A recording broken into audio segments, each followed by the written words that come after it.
My name's Jonathan Morris. I'm Professor of Modern History. I specialise in the history of consumption, and I suppose my particular areas are the history of modern Italy and the history of coffee in almost a global context. And I also direct the unit which is called Heritage for Business, which works with businesses about how to utilise their heritage to increase their brand value. A mini example of what I do might be the history of this coffee machine. This is the Faema E61, which was produced in 1961 in Milan. So the importance of this coffee machine comes on several levels. Technically, this is an important coffee machine. It's the first one that can actually deliver cups and cups of espresso, one after the other, of the same standard. That means that not only does it produce the first espresso that looks like espresso as it does today, it also then transfers into a social thing, because one of the things about this machine is that it actually functions on electricity. Electricity was only really spreading throughout Italy in the 1960s, so this machine was able to work off the back of that to create a machine that could be used very easily by a barista to produce coffee after coffee. The value then of the Faema goes beyond that, however, because we can then see what happens with those developments in the huge growth of coffee bars in Italy. As coffee bars attain machines like the Faema, there was the big spread, not only because of the spread of electricity, but also because many more people were migrating into the cities in this period. So the number of coffee bars in Italy increased by a third in really about a 15-year period, the same 15 years that Italy went from being still a predominantly agricultural economy into one that was primarily industrial and urbanized. One final thing that I want to say about the Faema is it also influences the culture of Italian coffee drinking. Because the machine can be run by one person, it meant that they could deliver coffees very quickly to customers. So we got the growth of the urban culture of espresso, where people walked into a coffee bar, drank their coffee very quickly and walked out again, and one person could operate that. So we had these very small neighbourhood coffee bars that are so common in Italy today. This machine made all of that culture possible.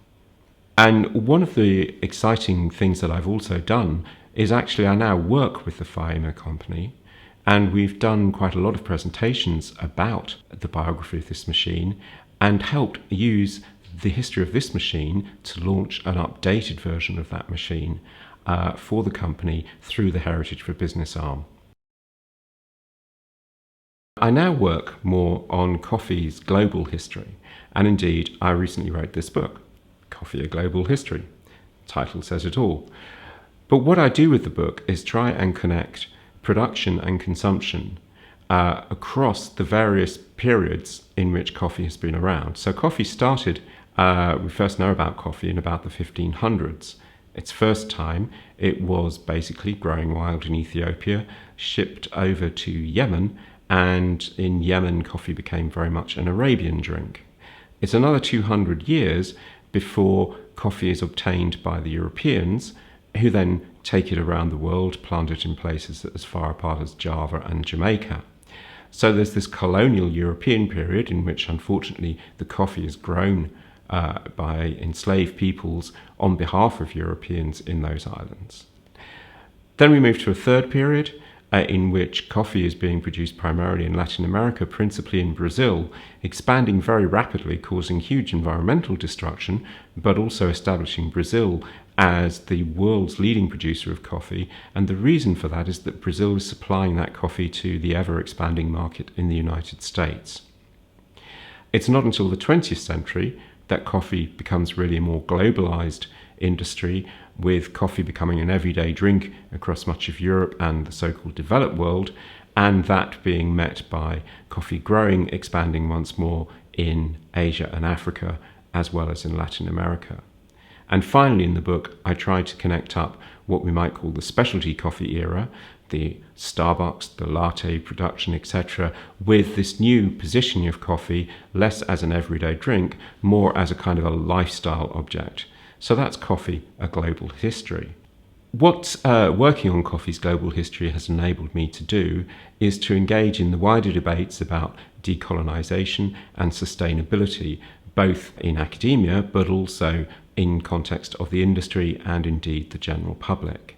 So I myself have been able to travel to what we call origin. I've been to Burundi, to Rwanda, Uganda, and somewhat differently to Hawaii, all coffee growing areas. And I've been writing about the ways in which the history of coffee shows some of those themes, the bigger themes about slavery, about environmental deprivation, and to link them to issues currently that are important, such as sustainability and how we deal with climate change. One way in which I've been engaging in communicating my research is through the medium of podcasts. I teamed up with a professional podcaster to produce A History of Coffee, a podcast series that you can find in all good podcast suppliers.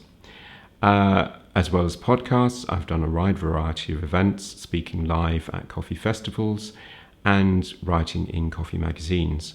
And in that way, I'm able to use my research to enter into those current day questions about climate change, about sustainability and prices, about the ways that we can make the coffee industry a fairer industry based on and coming out of the research that I've done about coffee's past.